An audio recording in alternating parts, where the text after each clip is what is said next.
Francis was disappearing into a little corner on the side, and he stripped down naked and he came out with a little bundle of the clothes in his hand, and he put the clothes in front of the Father and said, "Now I gave you back everything that you gave to me, and you are no longer my Father, but instead I now belong to the Father in heaven." Welcome back to a new installment of our series of the Divine Madman, or the Crazy Wisdom series. And today we have a Christian fool of God, namely St. Francis of Assisi, which maybe some people they would get offended to say that he's a divine madman. But if you hear some of the stories, you hopefully will agree. Francis was from the 12th century and was described as scrawny and plain looking, and he would wear this typical Franciscan outfit, which would be this filthy kind of tunic just with a simple rope around as a belt, no shoes, and of course in the good spirit of the Franciscan order, which he was the founder of.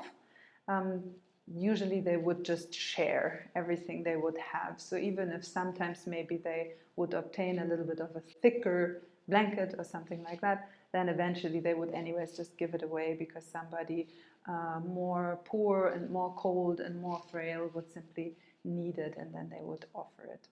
Francis was known to be quite wild when he was preaching and also when he was praying. He was known to often dance and weep and make animal sounds, and even strip down. It says on the internet to his underwear. I can tell you there was not much underwear going on in that time. He would play some instruments, and many people would regard him as mad, as in that he just lost his mind. He's just crazy, poor little Francis that got a little crazy. Some people would consider him dangerous. And he would even get some quite severe mistreatment, and having people throw dirt at him and beat him up, and women would lock themselves into their houses when he would come down the street.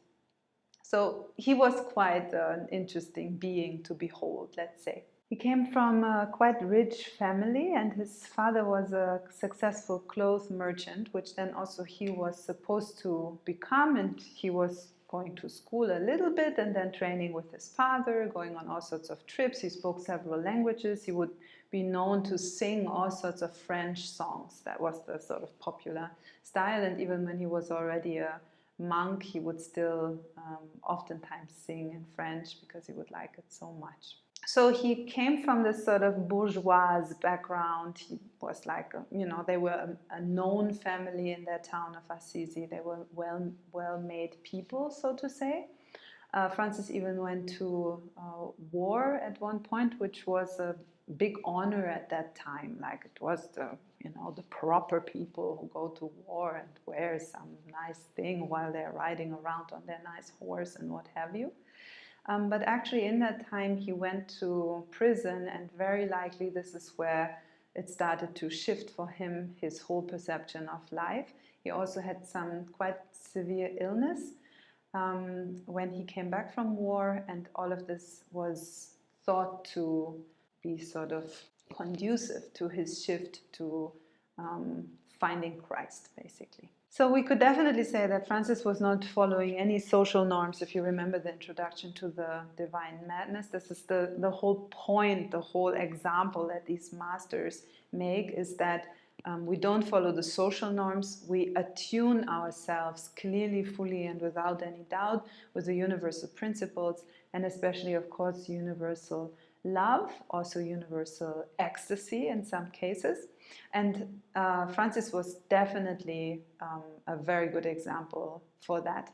When he started to shift his inner attitude, already his states of awakening, they were quite wild. Like he would just have these sudden strikes of awareness of the suffering of Christ, and that he is living this meaningless life with all his riches and with all his party boys and girls around him, and just like was just about making more money and eating food and having parties. And he just realized more and more how strange it was. And he would just be found to have slept somewhere out in the quarters where the sick people would live, or the poor people would live, and he was just getting himself somehow in touch with what was going on, really going on in the world, and sort of exiting his rich bubble more and more.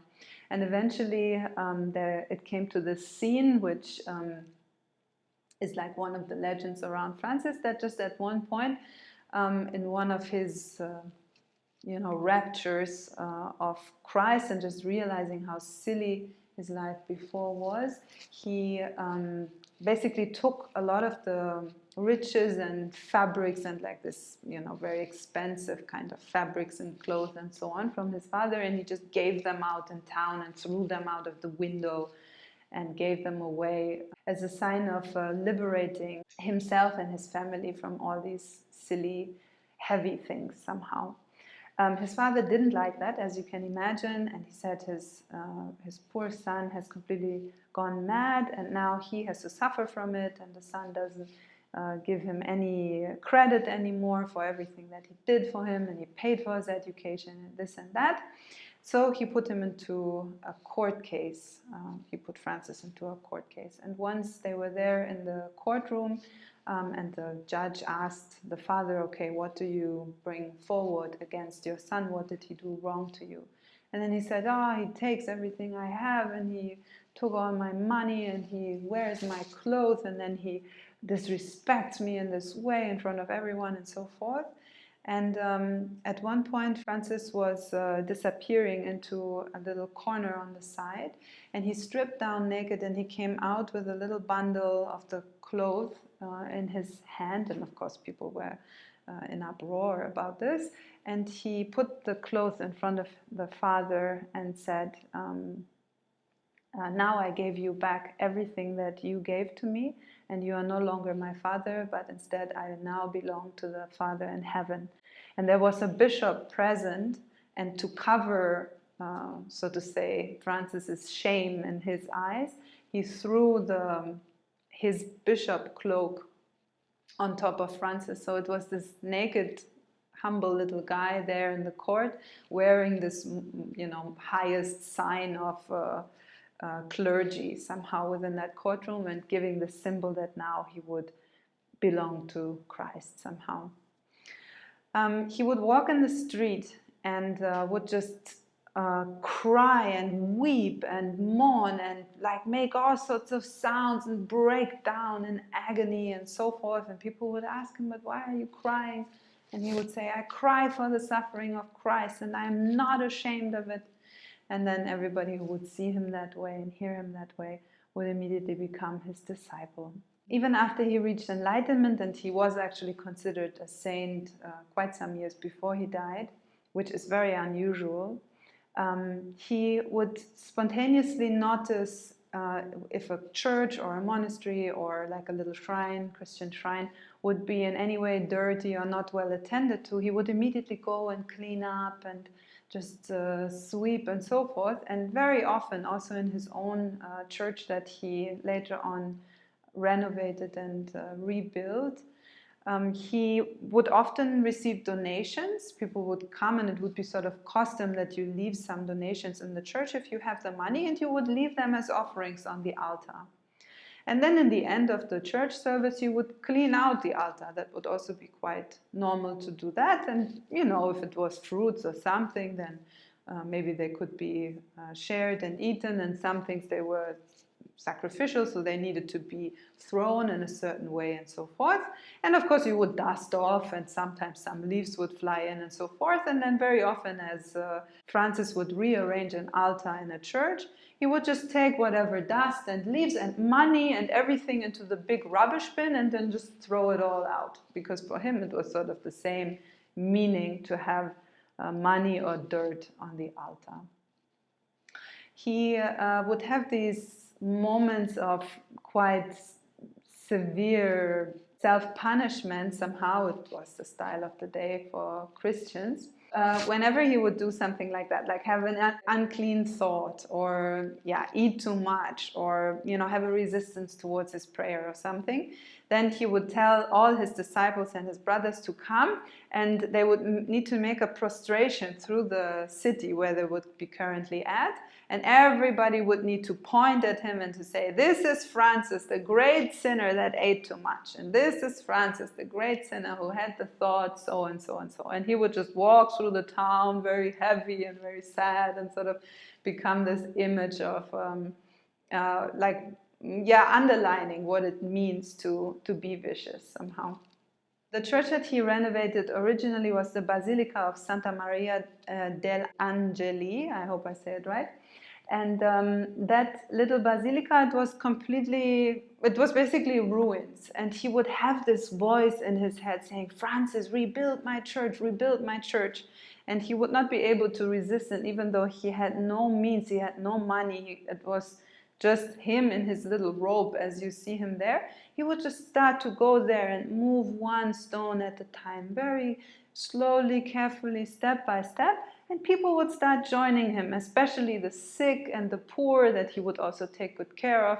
They would come, and gradually they were building together that church following the divine voice.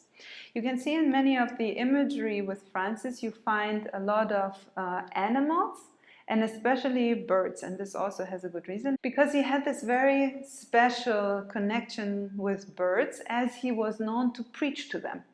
So at times he would just sit down somewhere in the meadow or in a little clearing in the forest, and just close his eyes for a moment, pray a little bit, and all of a sudden all the birds of the area would gather around him, like many, many of them, sitting down on little branches and on the floor around him and on his shoulder.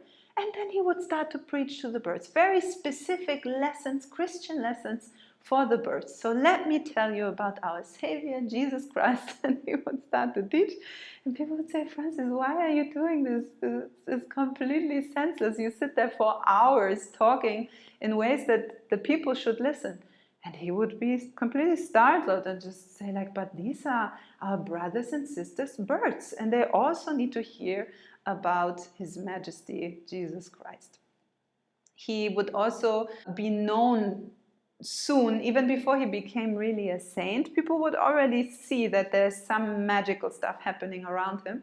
People that would notice that he was there, he was around, and they would notice he would wash his feet in some water. They would come and steal that water and give it to their cows, because it was known to cure sick cows.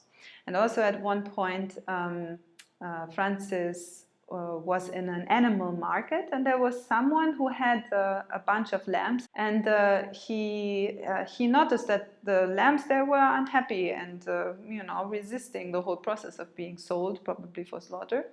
And Francis went over to the person mingling there with the lambs, and he said, "But why do you stress so much our brother lambs? What is it with you?" And he was like, "Well, I'm selling them and they need to go from here to there." "But why do you sell them? What will happen to them?"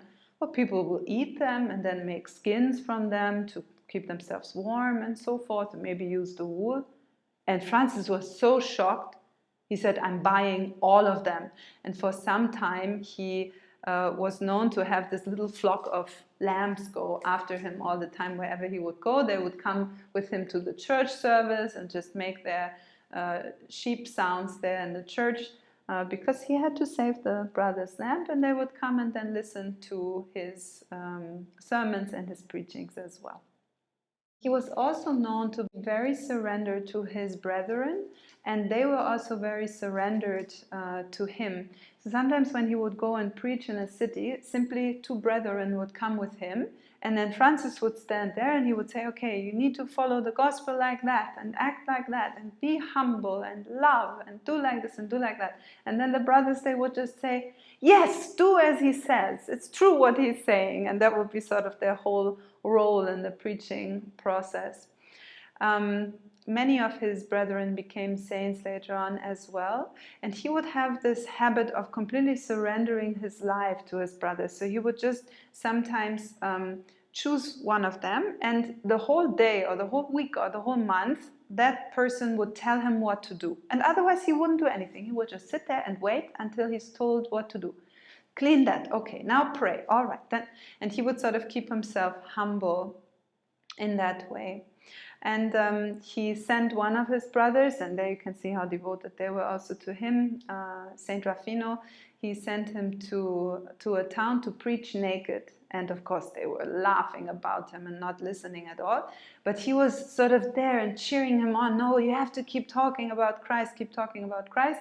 And as Rafino kept going with his preaching, gradually the people even forgot that he's naked, because he said so many amazing things, and in that way he noticed what it means to really just become a vessel of the divine and not care at all about our social appearance and how we will be perceived and so forth.